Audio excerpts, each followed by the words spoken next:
서쪽 끝에는 지중해를 기반으로 하는 로마 제국, 동쪽 끝에는 중국을 기반으로 하는 한 제국, 지구의 기후 변화가 두 제국을 만들었다라고 분석을 합니다. 약간 그 서프라이즈에 나오는 뭔가 평행 이론 같잖아요. 우리가 코로나 팬데믹이라고 하지만 무한폐렴이라고 부르는 분들도 있잖아요. 어디에서 발생되는지 대충 느낌이 오시죠? 무협지에 보면은 무슨 무당파, 뭐 화산파, 뭐 곤룡파 이런 거 있죠. 지금으로 치면 약간 전형적인 사이비 교주 이런 교주였습니다. 백성들이 이 사이비 종교 왜 이렇게 빠졌느냐, 황건적이 일어난 지역을 보면 알 수가 있습니다. 야, 왜 세금 안 내? 더 내 이 자식들아! 이 부적을 받아봐. 이 부적을 쓰면 병이 낫고 마음이 안정되고. 푸른 하늘은 이미 죽었으니 마땅히 누런 하늘이 서리라. 때는 바로 갑자년, 천하가 크게 기라리라. 이게 이제 황사 예언집이 아닙니다. 삼국지의 오프닝, 삼국지 시대의 시작을 알리는 황건적의 난을 일으킨 황건적들의 구호입니다. 황건, 옐로우 터번, 그러니까 노란 두건이에요. 황건적이 들고 일어났을 때 그 노란 두건을 쓰고 다녀서 황건, 옐로우 터번이라고 불렸습니다. 황건적의 난은 서기 184년에 일어납니다. 그리고 한나라 13개 주 중에 뭐 청주, 서주, 유주, 기주, 형주, 양주, 뭐 예주, 뭐 아무튼 8곳에서 동시다발적으로 일어납니다. 반란에 참여한 백성들은 최대 100만 명 정도로 추정이 된다고 해요. 반란은 공식적으로 10개월 만에 진압이 되지만 곳곳에 흩어져 있는 황건적의 잔당이 남아서 뭐 흑산적이다 뭐다 30여 년 동안 크고 작은 반란이 끊임없이 일어나요.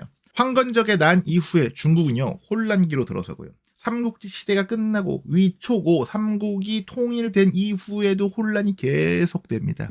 184년에 시작된 중국의 혼란이요. 618년 당나라가 다시 중국을 통일하고 당나라가 들어선 이후에야 정리가 됩니다. 소설 삼국지 연의에서는요, 뭐 유비, 관우, 장비, 그리고 조조 주인공들이 그냥 등장하는 오프닝 정도로 치부가 되지만 황건적의 난을 시야를 조금만 넓게 보면은 400년 동안 이어지는 중국의 혼란기를 열어젖히는 하나의 인터체인지, 분기점이라고 볼 수가 있습니다. 그래서 저는 황건적의 난을요 조금 더 넓은 시야로 한번 보려고 합니다. 그러니까 이번 시간에 무슨 황건적의 난에 뭐 장각이 무슨 대한양사, 천공장군 이런 이야기, 그리고 노식이 무슨 어디를 어떻게 진압했는지 이런 이야기 하지 않겠습니다. 황건적의 난이 왜 일어났는지를 아주 집중적으로 알아보려고 합니다. 특히 환경적인 배경, 그리고 지리적이고 기후적인 배경에 조금 더 초점을 맞추려고 해요. 썸네일로 어그로를 끈 부분부터 빨리 이야기를 하시죠. 그 서기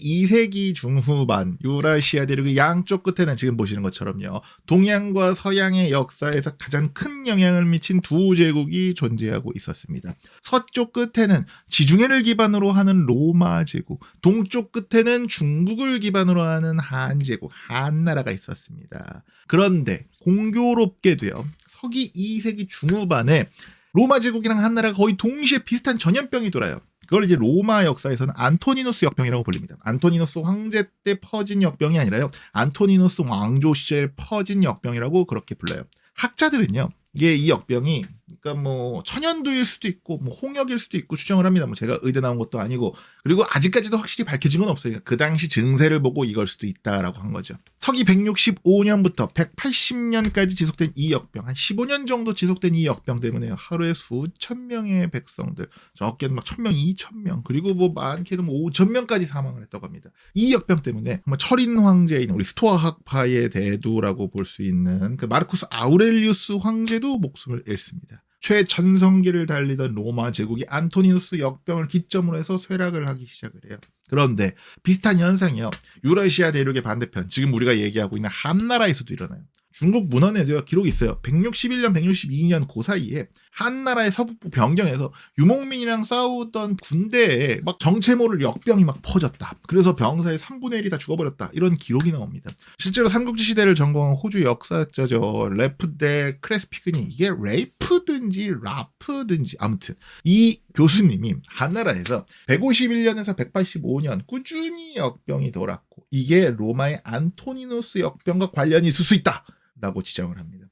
아니 그런데 코로나 팬데믹도 아니고 어떻게 2000년 전, 그래 좀 짧게 보자면 1800년 전에 전염병이 전 세계적으로 유행을 하고 대륙을 넘나들 수 있겠습니까? 가능하다고 합니다. 이미 기원전 2세기부터요. 유라시아 대륙을 가로지르는 두 개의 무역로가 형성이 됩니다. 하나는 인도와 동남아시아를 잇는 바닷길이고요. 그리고 또 하나는 중앙유라시아의 사막을 가로지르는 비단길, 실크 로드입니다. 애초에 로마에서 유행한 이 안토니누스 역병도요. 로마에서 발생한 게 아니에요. 우리가 코로나 팬데믹이라고 하지만 대부분 우한폐렴이라고 부르는 분들도 있잖아요. 어디에서 발생되는지 대충 느낌이 오시죠? 안토니누스 역병도 로마에서 발생한 게 아니라 중동의 파르티아를 상대로 원정을 갔던 로마 병사들부터 병이 퍼졌거든요. 그러니까 대충 뭐 중동 어딘가에서 퍼지지 않았을까라고 생각이 듭니다. 상세한 기록이 남아있는 이집트에서는요. 전염병 때문에 인구의 4분의 1 이상이 죽었다라는 당시의 기록이 존재합니다.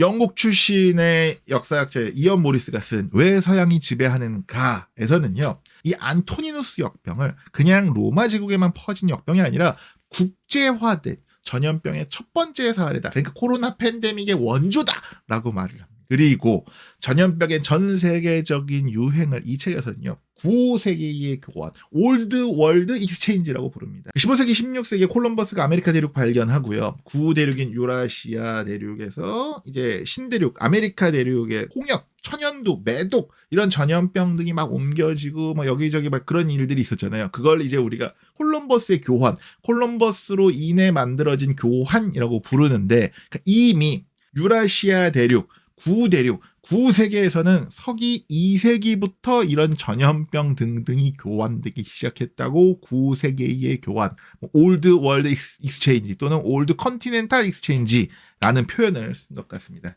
그리고 뭐 다른 많은 학자들도요. 전염병이 전 세계적으로 유행을 하면서 인구가 줄고 교역도 줄고 살기 팍팍해진 그런 상황에서 한나라에서 황건적의 난이라는 전국적인 밀란이 벌어졌다라고 분석을 합니다. 그런데 여기서요. 저는 조금 더 시야를 넓혀보려고 합니다.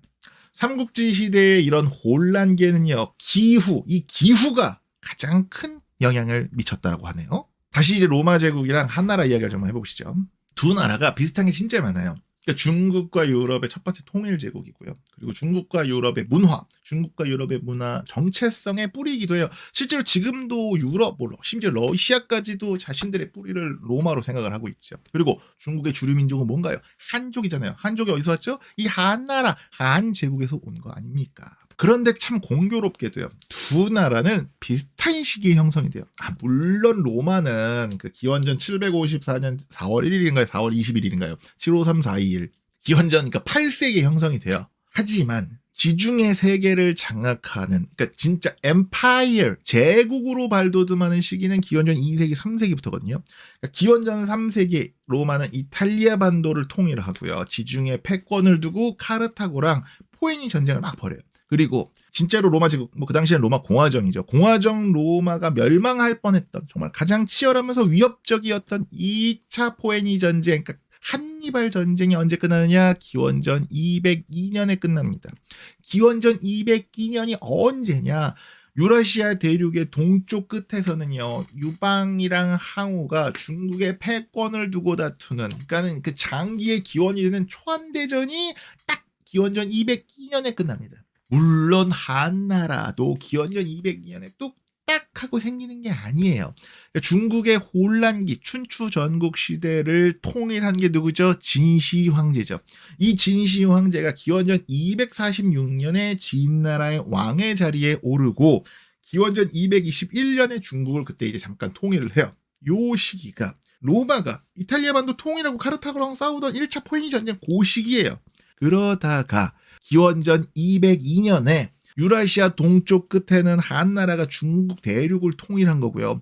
유라시아 서쪽 끝에는 로마가 지중해 패권을 장악하게 되는 겁니다. 그 약간 그 서프라이즈에 나오는 뭔가 평행 이론 같잖아요. 그런데 이게 우연이 아니라고 해요. 그러니까 많은 학자들이 지구의 기후변화가 두 제국을 만들었다라고 분석을 합니다. 그러니까 1990년대 한 95년쯤부터 학계에서는 로마 온난기 또는 로마 기온 최적기라는 용어가 등장을 해요.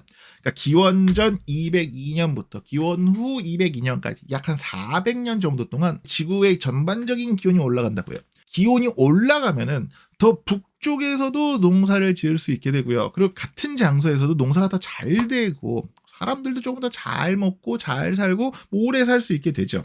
독일의 역사학자인 그 볼프강 베링어가 쓴 그 기후의 문화사에 따르면요.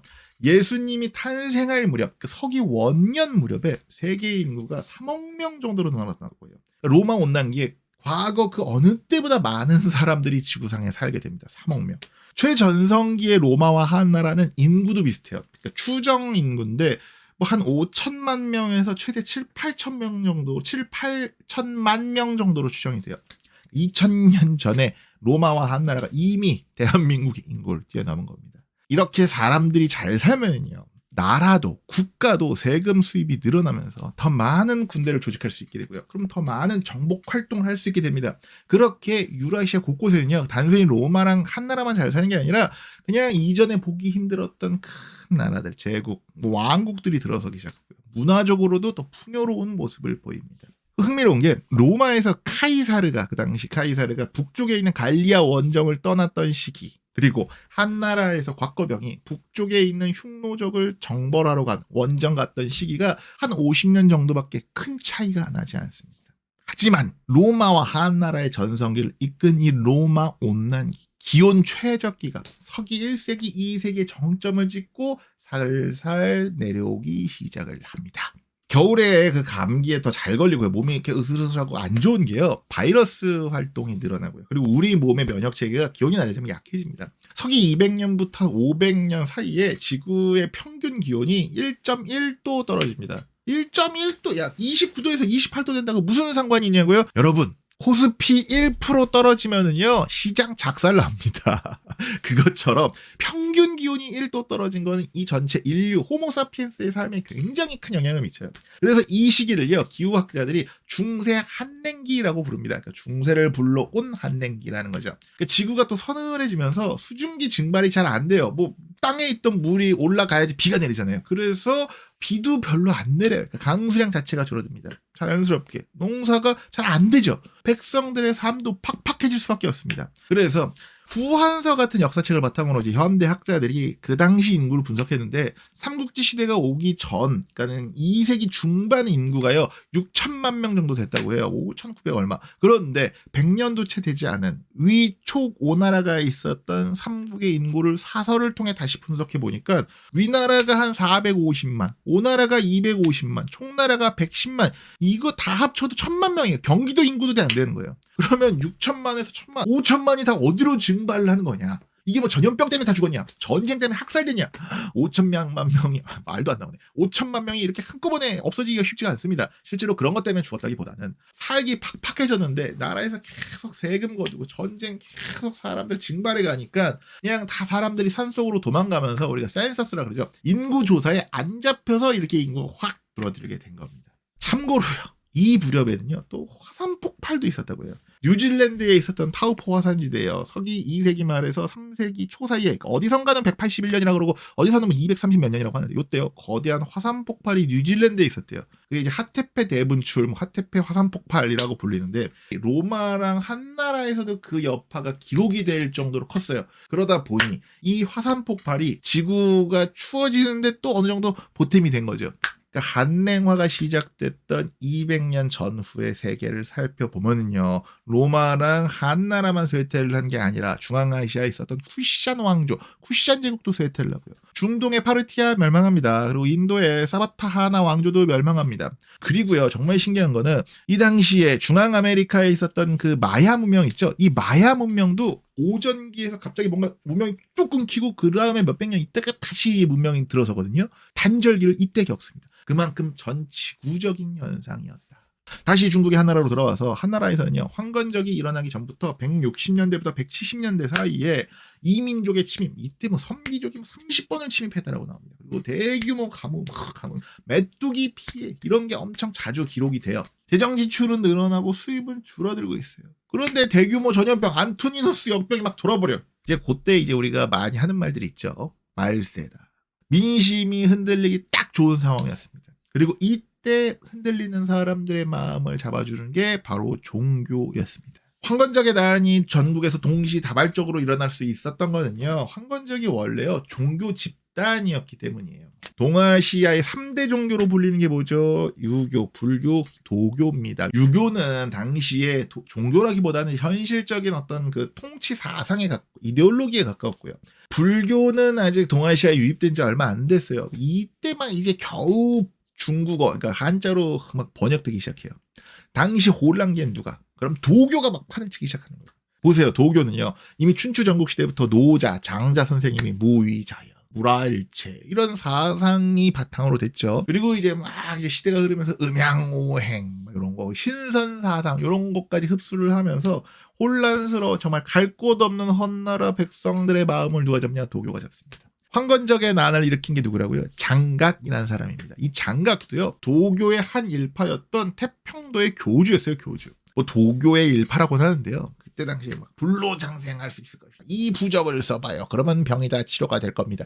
이런 식으로 막 미신 이런 거 막 여러 거 막 섞어가지고 약간 그러니까 지금으로 치면 약간 전형적인 사이비 교주 이런 교주였습니다. 종교적으로 지금까지 도교에 영향을 미치고 있는 거는요. 장릉이라는 사람이 만든 오두미도였습니다. 쌀 5두를 바치면은 이제 도인으로 종교인으로 받아준다는. 그러니까 노자와 장자가 만든 철학 사상이었던 도가가요. 서기 1세기, 그러니까 이게 기원 후 서기 한 34년에 태어났나? 그때 사람인 장릉이 만든 오두미도를 통해서 도가가 도교로 종교화됩니다. 실제로 이게 삼국지에도 나오거든요. 삼국지 시대에는 장릉의 손자인 장로가요. 한중 땅을 점령을 하면서 거기가 또 이제 그 친링산맥이라고 약간 산속이에요. 한중 땅이. 그러다 보니까 거기서 이제 자기만의 아프가니스탄, 자기만의 탈레반, 자기만의 사우디 왕조를 종교 왕국을 만든 거죠. 그리고 나서 장로가 나중에 조조한테 항복을 하거든요. 그 이후에도 조조가 그러니까 나한테 내 세력에 이렇게 뭐 대들지만 않으면 뭐 종교 네가 알아서 활동 알아서 해라라고 해서 오두미도 사실상의 도교가 중국에서 하나의 종교로 자리를 잡고 분파도 되게 다양해져요. 그래서 우리 무협지에 보면은 무슨 무당파, 뭐 화산파, 뭐 곤륜파 이런 거 있죠. 다 이게 도교 기반 문파입니다. 자. 황건적과 태평도로 다시 돌아와서 백성들이 이 사이비 종교 태평도에 왜 이렇게 빠졌느냐. 황건적이 일어난 지역을 보면 알 수가 있습니다. 북쪽부터 유주, 기주, 청주, 서주, 예주, 연주, 뭐 사례, 낙양 근처, 형주 북부 여기 황하 유역이랑 굉장히 비슷해요. 뭐 형주 북부는 한수나 뭐 장강 유역이라 볼 수는 있지만 황하 한나라 시대까지 최대의 곡창지대였고 최대의 중심지였습니다. 로마 온난기라고 불리는 그 시기에 곡식이 잘 자라던 황하 유역에서 지구의 평균 기온이 살 떨어지면은 예전만큼 농사가 잘 안 되죠. 그러면 관리들도 야, 왜 세금 안 내? 더 내 이 자식들아! 더 착취하는 탐관오리들이 늘어날 수밖에 없습니다. 물론 이게 탐관오리를 기후적으로 제가 옹호하려고 하는 건 아닙니다. 그런데 그 시대적 상황이 그랬다는 겁니다. 그런데 태평도가요, 오히려 그때 그 사람들에게 정신적인 안식, 이 부적을 받아봐. 이 부적을 쓰면 병이 낫고 마음이 안정될 거야. 어떤 정신적인 안정도 주죠. 그리고 자신이 살던 곳을 떠난 유랑민들, 빈민들한테 막 피난처, 여기 와서 살아. 여기 나름 우리의 카다콤이야. 라는 식으로 말을 해줘요. 그러니까 장각이 태평도를 만들어서 채 10년도 되지 않아서 이미 그를 따르는 무리가 수십만에 이르렀다고 합니다. 그리고 초반에는요, 지방 관리들이 태평도를 보고서는 저거 혹세 무민한다라고 생각 안 했어요. 이 장각이 올바른 도를 실천을 하면서 백성들을 교화하고 있다고 중앙정부에 장계를 올립니다. 하지만 장각의 그릇은 딱 여기까지였던 것 같아요. 그러니까 교세가 확장이 되면서 이제 딴 마음을 먹기 시작을 해요. 야, 이거 내가 나라 뒤엎고 실패하면 반란, 성공하면 혁명 아닙니까? 내가 나라를 한번 만들어 볼까? 그래서 조직을 막 재정비하고 무슨 방 만들고 대방 소방 이런 거 만들고 푸른 하늘은 이미 죽었으니 마땅히 누런 하늘이 서리라. 천하가 크게 바뀔 것이다. 창천이사 황천당리 이런 소리를 만들어가지고 전국 각지에 막 뿌리기 시작을 합니다. 그리고 2025년 올해가 이제 을사년이잖아요. 이게 60갑자, 그러니까는 갑을병정 무기경신 임계. 그리고 보면은 이게 왜 갑자기 생각이 안 나? 똘기덩이 호치 세춤이 자축인묘 진사오미 신유술해 요거로 조합을 만드는 60갑자 있죠. 이 60갑자의 첫 번째 해가 뭐가요? 갑을경정, 자축인묘, 갑자년이죠. 그 갑자년이 언제냐? 184년이에요. 이때 바로 황건적의 난을 일으키는 겁니다. 태평도와 비슷한 사례가 로마 제국에도 있었어요. 기독교냐고요? 아닙니다. 이제 그리스 출신의 예언가, 사기꾼이죠. 이 아보노테이코스인가? 아무튼 거기에 알렉산드로스라는 사람이 뱀의 신인 글리콘을 숭배하는 교단을 만듭니다. 그래서 병자들의 몸을 막 치유하고요. 또 이 부적을 써봐, 이 부적을 받아봐, 이런 식으로 막 점을 쳐주고 이런 것 때문에 엄청나게 돈을 많이 벌고 그 동네에서 영향력이 컸다라는 기록이 있습니다. 이 알렉산드로스가 언제 태어나고 죽었는지 정확하게 모르지만 대략 서기 2세기에 살다 간 사람이라고 해요. 태평도 황건적의 난을 일으킨 이 장각도 184년에 죽었다고 나오니까 대략적으로 비슷한 시기의 인물이었던 거죠. 흔들리던 지중해와 중국의 역병처럼 미신이 퍼졌듯이요. 흔들리던 지중해와 중국을 정신적으로 다시 잡아준 것도 바로 종교였습니다. 로마 제국에서는 3세기의 위기라는 말이 있습니다. 그러니까 당시 3세기 로마 제국에서는요. 내전이 엄청나게 일어나요. 황제가 한두 명이 아니었어요. 그리고 중동에서는 사산조 페르시아 등장하고요. 그리고 게르만족도 계속 남쪽으로 좀 추워진 것 같아. 우리 남쪽으로 내려갈래. 이런 식으로 막 들고 일어나기 시작해요. 그러니 자연스럽게 아이고 말세다를 부르짖던 로마의 백성들이 많을 수밖에 없고요. 그리고 그 틈을 3세기에 기독교가 파고들면서 세력을 엄청나게 키웁니다. 기독교가 많은 탄압을 받았지만 로마에 4세기에는 결국에는 395년에 로마의 국교로 공인되지 않습니까? 그런데 중국에서도요. 기원 후에 전한 후한 있죠. 후한 시기에 기원 후한 시기에 불경이 한자로 번역되기 시작합니다. 그리고 이민족의 침략 때문에 극도로 혼란해진 5호 16국 시대, 남북조 시대를 거치면서 불교가 엄청나게 유행을 하면서 중국을 재통일한 수나라 당나라 시대에는 거의 로마 제국의 기독교가 국교가 되듯이 불교가 국교로 자리를 잡게 되는 시기가 옵니다. 삼국지 이야기 하라고 했더니 계속 딴소리만 한 것 같습니다. 지도로 읽는 삼국지, 네, 앞으로도 계속 이런 식으로 이상한 이야기만 할 겁니다. 다만 다음 시간에는요, 좀 지도보다는 사람들의 초점을 두려고 합니다. 그러니까 기후가 변해서 혼란기가 오고 삼국지 시대가 왔다, 삼국지 이야기가 만들어졌다라고 하지만 그 안에서 뛰어노는 인간들이 만든 게 역사입니다. 로마에서 안토니누스 역병이 퍼질 무렵에 로마의 최전성기였던 오현제 시기였어요. 그래서 역병이 막 퍼지고 사람들이 많이 죽어도 로마는 어느 정도 견딜 수 있었습니다. 그러다가 3세기의 위기가 터진 거죠. 그리고 또 막상 5세기까지 서로마 제국은 계속합니다. 하지만 한나라에서 역병이 퍼질 무렵 곧바로 황건적의 난 터지고 바로 혼란기 오고 막 군웅할고 오고 그러죠. 그 이유는 무엇이었을까요? 그 이유를 다음 시간에 한번 다뤄보도록 하겠습니다. 그때까지 구독과 좋아요, 알림 버튼을 누르시고요. 지도로 역사를 여행하듯, 지도로 소설을 여행하듯 한 번 더 보세요. 그리고 두 번 더 보세요.